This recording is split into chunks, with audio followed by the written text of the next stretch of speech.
fellow Nigerians, when we tell them that they stole our votes, they stole our mandate, they try to argue with us. Now it is becoming clearer and clearer. The United States has imposed visa ban, and no doubt other Western countries are going to follow suit. One might be wondering the effect of this visa ban on our politicians. Does it really worth it?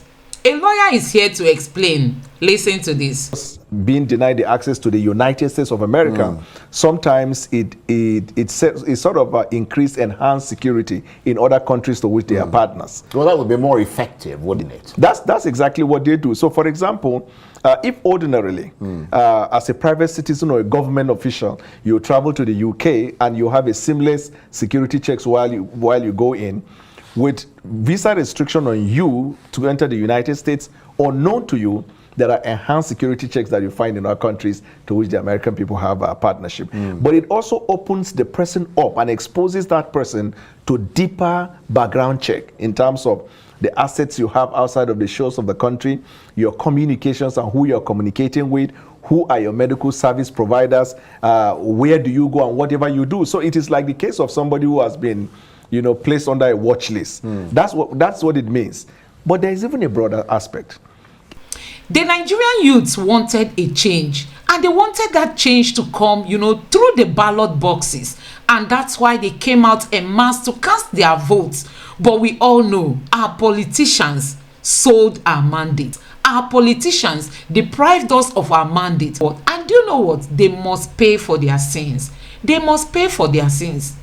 Because the INEC chairman and the Nigerian politicians dashed the hope of the Nigerian youths. And you know what? They won't go scot-free. But the INEC chairman said that they were prepared even for a possible runoff. Now, ordinarily, the president, as I'm telling you, if he wants to leave a legacy, because with this election, he has to a large extent marred the legacy of electoral legacy. Now, in fact, he has invalidated the even signing of the Electoral Act, because the whole essence of the Electoral Act itself was abused in this election. So he can redeem that by first sacking the INEC chairman. Why did I say that? Why am I saying that? Because if the court orders a runoff or a fresh election, not a single citizen in Nigeria will have confidence that this chairman will conduct a free and fair election. So, and by the time the president becomes the president, whoever he appoints as the INEC chairman, assuming he removes this man, it will take a great deal of supernatural intervention for people to believe that he will not influence that person. But the President Buhari can at this point ask the INEC chairman to go reappoint an unbiased person as the chairman of INEC. So guys, Mr. Daniel Buala, who is also a senior advocate, is here to tell us the implication of this visa ban on our politicians who think they are God, who think they can just do anything and go scot-free. So guys, just take your time and listen to this interview. Please don't forget to subscribe to my channel, turn on the notification bell. Please give this video a like so that YouTube can recommend it to others, and let me know what you think in the comment section below. Thank you. While preparations are underway for the inauguration in 2 weeks' time, Nigeria's President-elect Bola Tinubu, his APC party and their supporters will be keenly conscious of the ongoing cases in the election tribunal challenging Mr. Tinubu's INEC-declared victory. And also that the US has today announced visa restrictions on select unnamed Nigerians for undermining the 2023 election. They'll also be aware that many Nigerians feel that the outgoing president, Muhammadu Buhari, who's also from the APC, has over the past 8 years presided over a country that's seen very weak economic growth, deepening insecurity, and a lack of innovative approaches to development, and has failed to tackle numerous problems such as unemployment, rising debt, and the electricity pinch. And now, on top of all that, you've got an election that many see as not being free and credible. But is it fair to blame only the APC, even though they've been in charge for the last 8 years? Or should it include the PDP, which presided over the affairs of this country for 16 years up till 2015, and which many see as laying the foundation for the culture of election rigging in this country? Well, for more on this, I'm joined now in the studio by the lawyer, leading member of the PDP and spokesman of the Atiku presidential campaign, Daniel Bwala. How nice to see you, Daniel. Thank you. Thank you for having me. Let me start by asking you, first of all, your reaction to the announcement today by the US that it's imposing visa restrictions on select unnamed Nigerians for apparently undermining the 2023 election. It is a good news. It goes a long way to tell us that the US actually stays true to its values and to the ideals that binds countries, as a democratic society. I particularly took cognizance of the choice of words that Anthony Blinken used in announcing the visa restriction. And he said they are committed to deepening democracy and the rule of law. These are two things, democracy and the rule of law. And democracy is the government of the people, for the people, and by the people. It's all about the people, not about few individuals, which Absolutely. is what has happened. And then the rule of law is, the concept of the rule of law is entrenched in this doctrine that everybody is equal before the law, nobody is above the law, and the law is a set rule to which everybody abides by. It's not a law you set as you move, like the way the INEC chairman, he said this is the rule, and then got into the game midway in the match, he just changed the goalposts. And so this is good news to us. We have made further requests, because oftentimes individuals and countries feel that visa restriction is not a big deal. Especially because they have alternatives to what would have ordinarily taken them to the US. But we have a deeper understanding of what that means. US exercise what we call extraterritoriality for the most part. So it is not just being denied the access to the United States of America. Sometimes it sort of enhanced security in other countries to which they are partners. Well, that would be more effective, wouldn't it? That's exactly what they do. So, for example, if ordinarily, as a private citizen or a government official, you travel to the UK and you have a seamless security checks while you go in, with visa restriction on you to enter the United States, unknown to you, there are enhanced security checks that you find in our countries to which the American people have a partnership. But it also opens the person up and exposes that person to deeper background check in terms of the assets you have outside of the shores of the country, your communications and who you're communicating with, who are your medical service providers, where do you go and whatever you do. So it is like the case of somebody who has been placed under a watch list. That's what it means. But there is even a broader aspect. If a visa restriction is placed on me, by extension, my entire family is under surveillance, so to speak, because they have what they call the web. When they conduct investigation, they have a web where one link to the other one linked to the other, and it is expanded. It will surprise you, and then with time we will get to know individuals that are involved in it. Yes, I was going to say, does it make a difference? Yeah. That the names of the people have not been made public? Yeah, it is actually the law of the United States that if a visa, because visa is a personal request, unless America is taking certain steps specifically against that individual. And I think Anthony Blinken made it clear, it is not a visa restriction, it is not a sanction against the government of Nigeria or against the people of Nigeria. It's against the perpetrators of this election fraud. Has that not gone again to establish what we have been talking about, that this election was marred with irregularity? This election was a Broadway show. This election is not something that in the eyes of the common man we would all live and translate that story to our people. It's the worst election in the history of the Republic. Now, in 2019, there were visa restrictions, but never in terms of the magnitude as compared to this one. This is just the first step. So people don't take it that, okay, what does that mean? No, it's the first step. And this is how they progress. First, they place a visa restriction on you. Number two, they apply extraterritoriality in freezing your assets anywhere in the world. And number three, they place you under criminal surveillance. But we've heard reports that suggest that the imposition of these visa restrictions is not limited to one party, Right. but is across the board. Yes, correct. So it could easily affect the PDP, your party. It could affect PDP, it could affect Labour, it could affect anybody that is practically, not overtly, but covertly and very actively involved in the either election rigging, promotion of violence, or manipulation of the process. But it will interest you to know, and I can say that you can verify, much later it will come out, Majority of these individuals that come under this radar are government functionaries, people in positions of power that abuse the privileges and the position that they've had. It's not just ordinary individuals. So, for example, governors are involved, cabinet members are involved, directors of certain agencies of government are involved, private individuals that act out as their agent in perpetrating this fraud are involved. These are the remote cause, and then you can expand as you move, you know, from that. But the PDP is involved, is it? I said it could involve anybody. Right. You know, it could be involve anybody. You're saying it could. It could, does yeah. it? Because you mentioned the other people Right. who you seem to have information Right. about that it's roped them in. Right. Do you have information whether anybody in your own party is involved? I want to tell you, anybody can be involved if that person is actively involved in election manipulation. I'm asking you if any person is involved. I don't work with the U.S. Embassy. Well, yeah, but you just identified other people But this is a fact who that you said are government functionaries. and you would see that. So obviously you have that information. I plead the fifth.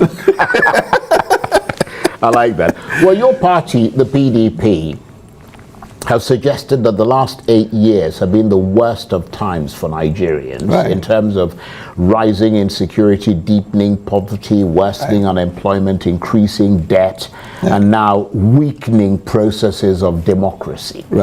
After what many see as a flawed 2023 presidential election. There's 2 weeks to go before President Buhari leaves office.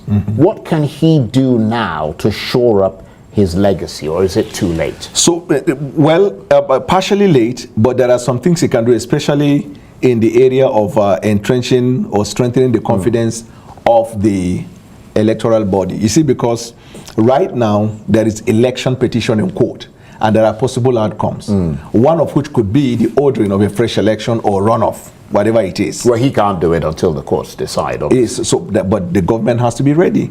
You understand? The government has to be ready so that when the court makes that decision and then they flung into action. The problem we have in Africa and in Nigeria is that sometimes either tacitly or deliberately we choose not to be prepared.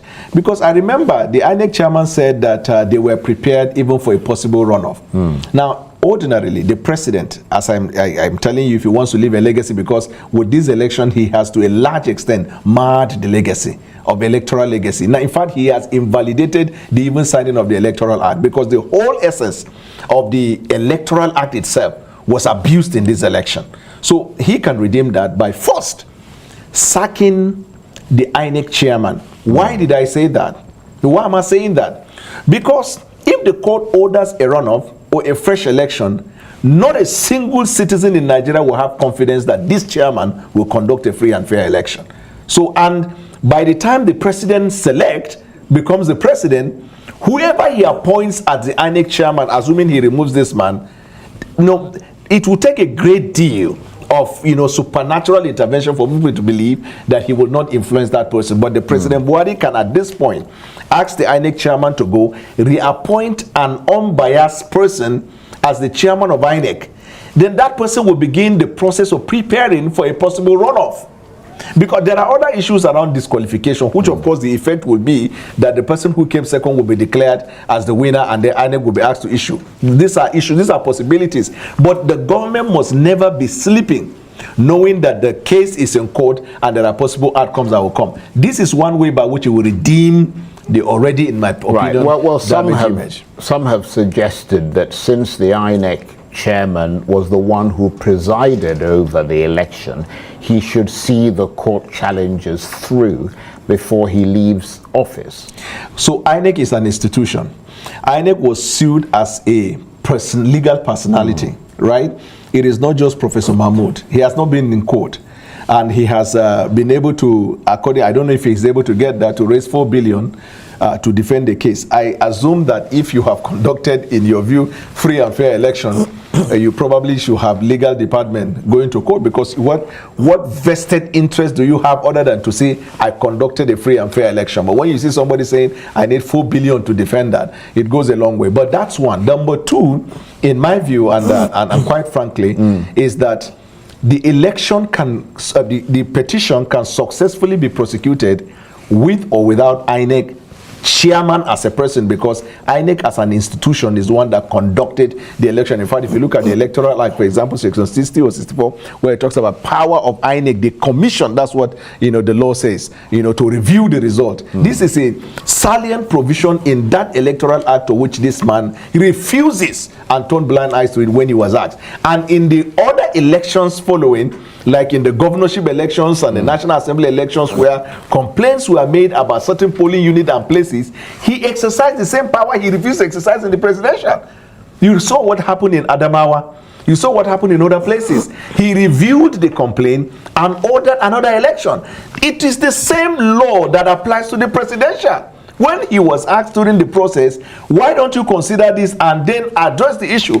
He said, I will just announce the result and then I have 7 days. Have we seen the 7 days till today? So nobody, I don't even think that APC will even have confidence in him. That's the extent to which it has gone. So to me, the president, Buhari, has to be the one to appoint because he's leaving. The assumption is that he does not have a vested interest. So President Buhari should appoint a new INEC chairman and rejig the commissioners if you want to instill the confidence that the Nigerian people will have, assuming that there is an order of court consequently for a runoff. But without that, when the order is made, the same people, doing one thing over and over and expecting a different result is the definition of INEC.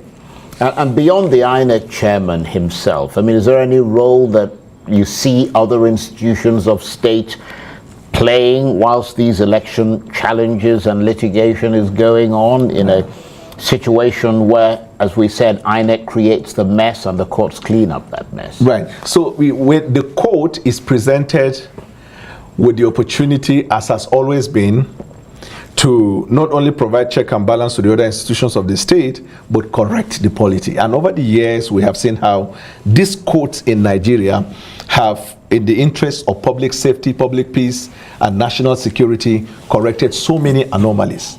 Now, it is believed that the case before them is not just a case between political parties. It is a clarion call on the judiciary to correct.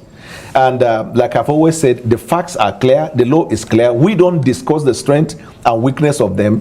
The court will decide based on how you argue your matter. Yeah. But there are certain things that are not in denial. There are facts in law, we said, facts that are agreed by all parties. In fact, after our last proceedings, the court said the parties should just go and agree on those things that are not contentious. So for example, if you say Tinubu said we found international passport belonging to Tinubu, of Guinea, nobody's disputing that. If you say Tinubu did not score 25% in the FCT, the APC did not dispute that. If you said on that day, INEC did not upload real time the result in the IREF, nobody disputing that. People are trying to give excuse as to why they did what they did. Yes, they're giving reasons. They are giving reasons. Right. So now the court will look at these facts and listen to the argument of counsel and then decide. But whichever way it goes, I have said it and it bears repeating.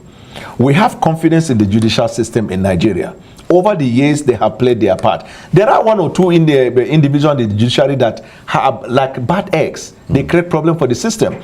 A greater number of the judicial officers in Nigeria, under the most difficult situation, have stood up to the creed that found the integrity of that institution. We are saying destiny is calling on you again.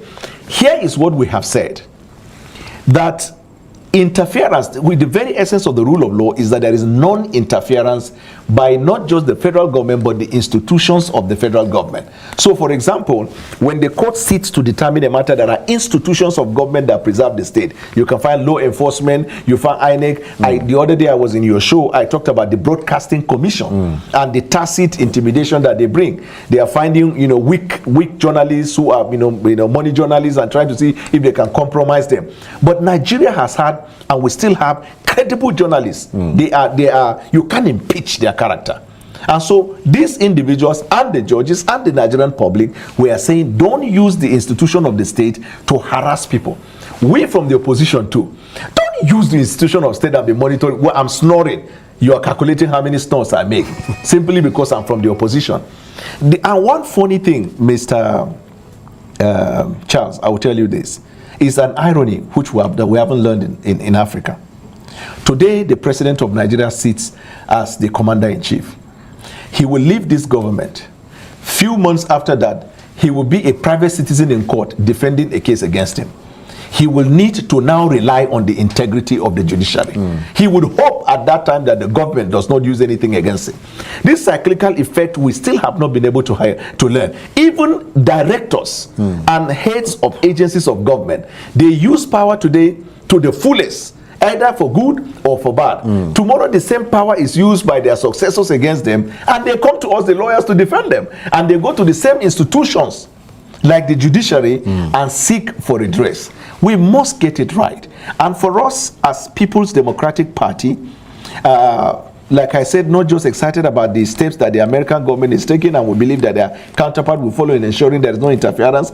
We also say we don't have confidence in this INEC chairman, his ability to conduct a runoff should there be an order of court for a runoff. Right. And the only person that can do the right now is the president of Nigeria. Well, you actually made that point fairly stridently, and one is sometimes reminded of the often quoted remark of the former leader of the Soviet Union, Joseph Stalin, who said that it doesn't matter how many people vote, only who counts the votes. That kind of supports the point you're making. Is it your sense that Nigeria still has not moved beyond that stage, despite the introduction? And that's one of the reasons you're calling for the removal of the chairman. I believe we have not moved. You could look at it from 1999 when we, Yar'Adua, when he came on board, what he did was to admit to the world that the process that brought him to power was flawed process. He committed to reforms. When Buhari took over in 2015, one of his key, objective was to reform, because he said he was a victim, according to him, a victim of electoral malpractice. He said he was always in court until God sent technology. I'm quoting him, his word verbatim, that he prayed to God and God sent technology, and that's how he won. But in his own time, the technology was attacked and he couldn't protect it. You see, because it is not enough for the president to say, I provide security, I provide the money for INEC. If you need to know the powers of the commander-in-chief, is that he sits in a position only below God as far as the nation is concerned. The things you don't know about Nigeria, he knows it. He has enormous resources, he has capacity, he has access and privilege. And we were shouting in this process of the election. Immediately after the election, the president changed his posture from that of somebody who wants to see a free and fair election to even making comments that seem to give the impression that he is prejudicing the court. When you start saying the victory of somebody is certain, I can't wait to leave, I am leaving, I'm packing my things, you will pack one day. You don't even have to say it. Some will say, though, and some have said, that all this is the legacy of the PDP over the 16 years that it ruled Nigeria, and chief amongst those was election rigging. What is your response? So this is because every single election since 1999, right up to 2015, was suspect. So, so this is what we call the whataboutism. The Americans call the whataboutism. Whenever you tell APC something is not right with you, they say, but you laid the foundation, but you did it. You see, when they started in the first 2 years, 3 years, everybody said, let's give them some time to do that. I mean, how many years do you have to be in the university to be a medical doctor, engineer? There is no course in this country at the university that exceeds 8 years to become a professional. They have had ample time to correct whatever they thought was a problem. Yeah, but the culture is what we're talking about. The PDP is part of the political culture in Nigeria. The point is, it's still not an excuse. How many years did it take Japan to reform the culture of the Japanese people? The culture of the Chinese people. But the argument has always been that if you won the election, you wouldn't be making these points you're making now. You wouldn't be critical of the process as you have been. Because if they announce it as transparent as it is, we won. That's the point. Now look at it this way. PDP over the years admitted to the fact that they made so many mistakes. I remember Prince Secondus one time when he became chairman, he took a campaign around Nigeria to tell Nigerians we are sorry. And then they began to take steps. Has APC ever said we are sorry? This is a party that wants to make lies a statecraft. Lies a statecraft. The president-select was traveling. They announced that he was traveling on an official visit where he will engage with investors, where he will do this, he will do that. How many days has he been away? We haven't seen a picture of him alerting from the plane or investor receiving him. And we raised that point on this program. Right. We had an APC spokesman. And what did they say? Well, we put them to task, and they said, oh yeah, we will release once the schedule is set up and all the rest of it. But, Let me tell you are raising some important points, right. I have to admit, but we haven't got that much time left, right. so don't start moaning about you're not being given enough time, right. because you certainly have had good time. Right. Let's turn to the inauguration. Just 2 weeks away now, but it is going to take place. Certainly.